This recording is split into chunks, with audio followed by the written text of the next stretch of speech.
महाराष्ट्र की सियासत में एक और बड़ा यू टर्न हुआ है। अचानक से प्रियंका चतुर्वेदी ने उद्धव ठाकरे को लेकर यू टर्न लिया है। तो क्या वाकई में प्रियंका चतुर्वेदी खुद भी फंस गई है या फिर आदित्य ठाकरे ने फाइनली मजबूर कर ही दिया, बातचीत कराई दी? तो फाइनली क्या मुलाकात का वक्त भी मांग लिया? दिखाते हैं, बताते हैं आपको क्यों हुआ ऐसा, क्या है पूरा मामला, सब बताएंगे। आप भी वीडियो को शेयर करें और कमेंट करके अपनी राय जरूर दें।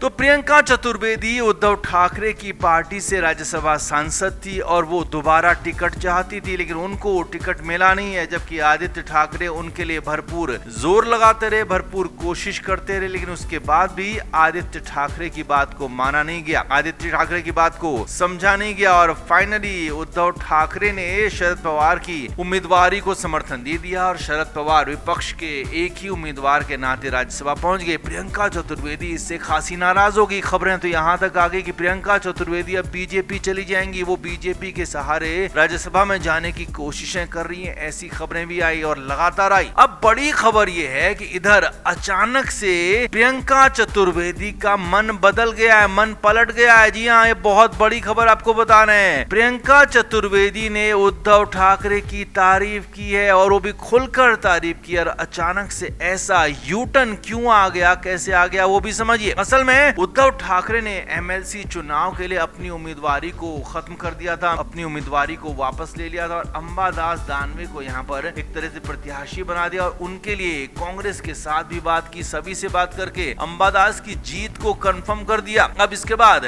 प्रियंका चतुर्वेदी ने खुलेआम सबके सामने सोशल मीडिया पर उद्धव ठाकरे की तारीफ करते हुए लिखा कि एक बार उद्धव ठाकरे ने फिर से साबित कर दिया है कि वो किसी लालच में नहीं पड़ते हैं और बिना लाग लपेट, बिना लालच के पद का त्याग कर देते हैं। और इस बार भी यही हुआ है, खुद के लिए उन्होंने कुछ नहीं रखा और दूसरों को दे दिया है। और 2019 के चुनाव में जब वो मुख्यमंत्री बने, उसके बाद जब बारी आई, विधायकों ने साथ नहीं दिया तो तुरंत खुद विधायकी छोड़ दी और यहाँ तक कि मुख्यमंत्री आवास भी तुरंत का तुरंत खाली कर दिया। अब प्रियंका चतुर्वेदी अचानक से ऐसे ही यूं ही उद्धव ठाकरे की तारीफ नहीं कर रही है, बल्कि इसके पीछे की भी कहानी है, अंदर की बात है, अंदर की कहानी है। जी हाँ, बहुत बड़ी बात आपको बता रहे हैं। खबर यह है कि प्रियंका चतुर्वेदी के साथ पहले तो आदित्य ठाकरे लगातार बातचीत कर रहे थे, लगातार कोशिश में थे कि कैसे भी प्रियंका को मनाया जाए, क्योंकि प्रियंका अगर पार्टी छोड़ती तो यहाँ पर सबसे खराब इम्पैक्ट आदित्य ठाकरे का ही जाता, क्योंकि प्रियंका आदित्य के ही करीब मानी जाती है। और संजय राउत गुट ने भरपूर कोशिश की थी कि आदित्य ठाकरे को प्रियंका के बहाने लपेटा जाए और यहाँ पर डिरेल किया जाए, लेकिन आदित्य ठाकरे कोशिश करते रहे। और इधर प्रियंका चतुर्वेदी दूसरी तरफ बीजेपी में जाने की कोशिश तो कर रही थी, लेकिन वो फंस गई। जी हाँ, खबर यही है अंदर खाने की कि प्रियंका चतुर्वेदी की बीजेपी के साथ फाइनली फिलहाल डील नहीं हो पाई है, यानी कि फिलहाल वो कहीं नहीं जा रही हैं। फिलहाल वो उद्धव ठाकरे की पार्टी में ही रहेंगी। फिलहाल उनकी कहीं और कुछ डील हुई नहीं है। फिलहाल उद्धव ठाकरे के साथ ही डील हुई है, उद्धव ठाकरे की पार्टी के साथ ही डील हो गई और उद्धव ठाकरे से मिलने का वक्त भी मांग लिया है। जी हाँ, बीच में जो उद्धव ठाकरे की मीटिंग में प्रियंका ने तेवर दिखाए थे, तो अब उन तेवरों को लेकर हो सकता है वो माफी मांगा, या हो सकता है उन तेवरों पर भी वो बैकफुट में आए। लेकिन हाँ, फिलहाल कंफर्म खबर, बड़ी खबर यह है कि प्रियंका चतुर्वेदी की तो अंदर खाने बीजेपी के साथ डीलिंग की बातें आ रही थी, वो फिलहाल खारिज हो गई, वो बात बन नहीं पाई। और इसीलिए प्रियंका चतुर्वेदी अब फिर से उद्धव ठाकरे की तारीफें करने लगी। और इसमें बड़ा रोल आदित्य ठाकरे का है, जो कि लगातार प्रियंका को मना रहे थे, समझा रहे थे। दोनों के बीच में काफी करीबी मानी जाती है और दोनों एक दूसरे को सियासी तौर पर खासा समर्थन भी करते हैं। तो ऐसे में प्रियंका चतुर्वेदी की इस यू टर्न में आदित्य ठाकरे का भी बड़ा रोल माना जा रहा है। तो आप इस पर क्या कहेंगे, आप भी कमेंट करके जरूर से जरूर बताएं, वीडियो को शेयर भी करें।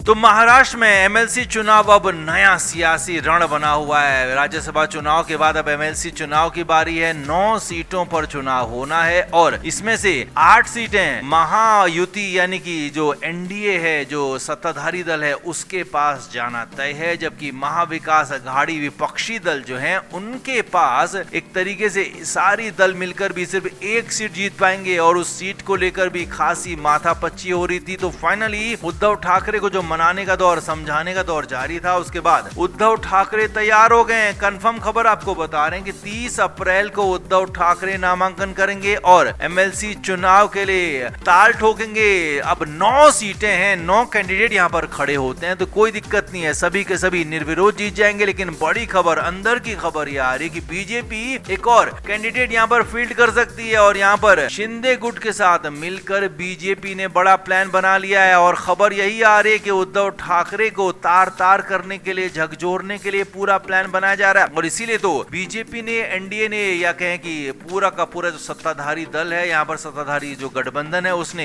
एक भी अपना प्रत्याशी अभी तक घोषित नहीं किया और उसके इंतजार में है कि उद्धव ठाकरे गुट, महाविकास अघाड़ी गुट कौन सा कैंडिडेट यहाँ पर खड़ा करती है। तो अब फाइनल हो गया कि उद्धव ठाकरे जाएंगे। तो अंदर की खबर यही है कि उद्धव ठाकरे को यहीं एमएलसी चुनाव में चित करने के लिए एक एक्स्ट्रा कैंडिडेट खड़ा करने की तैयारी हो चुकी है। हालांकि खबरें ये भी हैं कि पहले अजीत पवार वाली पार्टी यानी कि सुनेत्रा पवार की जो एनसीपी है, वो एक एक्स्ट्रा कैंडिडेट खड़ा करने के पक्ष में नहीं थी, क्योंकि उनका ये मानना था कि बारामती में उद्धव ठाकरे ने, शरद पवार ने उनका समर्थन किया, तो यहाँ पर इसीलिए एक एक्स्ट्रा कैंडिडेट ना खड़ा किया जाए। अगर उद्धव ठाकरे खड़ा होते हैं तो, लेकिन सुनेत्रा की सुनेगा कौन। तो इसीलिए खबर यही है अंदर खाने की कि बीजेपी और शिंदे गुट एक हो गए हैं। तो मजबूरी में यहाँ पर सुनेत्रा पवार को भी इस खबर पर, या कहें कि इस पूरे प्रस्ताव पर मोहर लगानी पड़ी है, प्रस्ताव का समर्थन करना पड़ा है कि 9 नहीं बल्कि 10 कैंडिडेट मैदान में उतरेंगे। जो 8 सीटें एनडीए जीत सकता है, उसके बजाय वो 9 कैंडिडेट खड़ा करने जा रहे हैं। तो उद्धव ठाकरे 10वें कैंडिडेट होंगे। तो अब इसमें बड़ा गेम कहां पर होगा वो भी समझिए। उद्धव ठाकरे के विधायक ही उनसे नाराज हैं। उद्धव ठाकरे के विधायकों ने कई बार यहाँ पर पलटी मारने की बात कही थी। तो यहाँ पर दल बदल विधेयक कानून भी लागू नहीं होता है, चाहे वो एमएलसी चुनाव या फिर राज्यसभा का चुनाव हो। तो ऐसे में उद्धव ठाकरे के जो विधायक हैं वो भी शक के दायरे में है। वो भी यहाँ पर कहीं ऐसा ना हो कि डबल क्रॉस करके दूसरी तरफ वोट कर जाएं। और यही नहीं, यहाँ पर कांग्रेस के भी कुछ विधायक ऐसे हैं जो शक के दायरे में है, वो भी दूसरी तरफ वोट कर सकते हैं। तो कुल मिलाकर उद्धव ठाकरे के लिए रास्ता आसान नहीं है। और अगर ये छोटा सा विधान परिषद का चुनाव अगर वो हार जाते हैं, और वो भी विपक्ष के इकलौते उम्मीदवार होने के बाद भी, तो उनकी इज्जत तार तार हो जाएगी, ये बिल्कुल कंफर्म है। तो आप इस पर क्या कहेंगे, आप भी कमेंट करके जरूर से जरूर बताएं। वीडियो को शेयर करें। Flame media report.